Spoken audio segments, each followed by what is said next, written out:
Share market में capital का simple मतलब होता है किसी भी शेयर को बाय करने के लिए लगने वाला पैसा।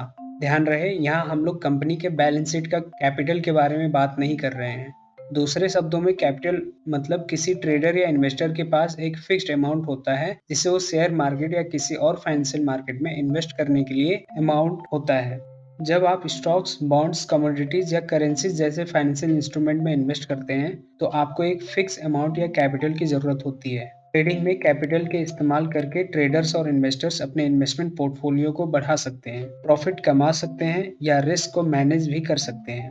अगर किसी के पास एक्सेसिव कैपिटल है तो वो एक्सेसिव अमाउंट में स्टॉक्स या दूसरा फाइनेंशियल इंस्ट्रूमेंट्स में इन्वेस्ट कर सकता है। कैपिटल की मात्रा ट्रेडिंग के प्रकार और उनके गोल्स पर डिपेंड करते हैं। कैपिटल ट्रेडिंग में एक इम्पॉर्टेंट रोल प्ले करता है क्योंकि इसके बिना ट्रेडिंग या इन्वेस्टिंग एक्टिविटीज तो हो ही नहीं सकती।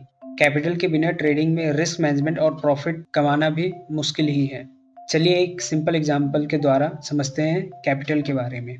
सपोज आपके पास 1 लाख का कैपिटल है यानी पैसा है और आप स्टॉक मार्केट में ट्रेडिंग करना चाहते हैं। आप डिसाइड करते हैं कि आप हर एक ट्रेड में मैक्सिमम 5% कैपिटल यानी पैसा का रिस्क लेंगे। इसका मतलब है कि आप हर ट्रेड में मैक्सिमम 5000 का रिस्क लेते हैं। अब आप एक शेयर को 100 पर शेयर पर बाई करते हैं। आपके पास 1 लाख रुपीज है, इसलिए आप इनिशियली 1000 शेयर्स बाई कर सकते हैं। आपने डिसाइड किया कि आप मैक्सिमम 5% रिस्क लेंगे तो आप अपने ट्रेड को 95 पर स्टॉप लॉस लगाकर रखते हैं।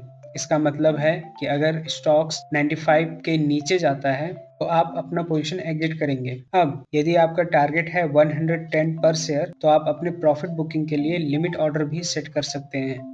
इस तरीके से आपने अपना कैपिटल वाइजली मैनेज किया, रिस्क को कंट्रोल किया और प्रॉफिट टारगेट सेट किए। ये एक बेसिक एग्जांपल है और रियल ट्रेडिंग सिनारियो में आपको और भी फैक्टर्स कंसीडर करने होंगे।